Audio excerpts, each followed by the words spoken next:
ప్రధాన అంశాలు మరోసారి. ప్రతి ఒక్కరికి ఇల్లుండటమే సర్కార్ లక్ష్యమన్న కేటీఆర్. సిరిసిల్లలో 3,000కు పైగా లబ్ధిదారులకు ఇళ్ల స్థలాలు పంపిణీ. అసెంబ్లీ బడ్జెట్ సమావేశాలకు సర్వం సన్నద్ధం. భద్రతపై అధికారులతో సమావేశమైన సభాపతి. జయరాం హత్య కేసులో పోలీసు అధికారులపై విచారణ.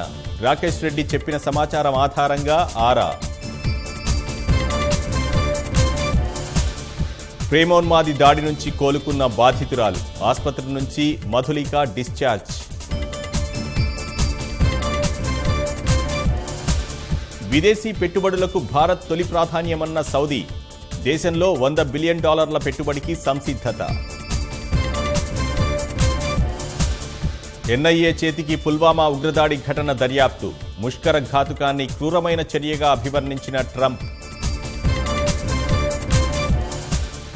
హిమాచల్ ప్రదేశ్ కిన్నౌర్ జిల్లాలో పెను విషాదం.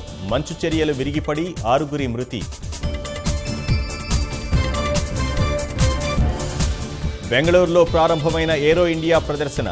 భారతీయ వైమానిక సత్తా చాటేలా విన్యాసాలు.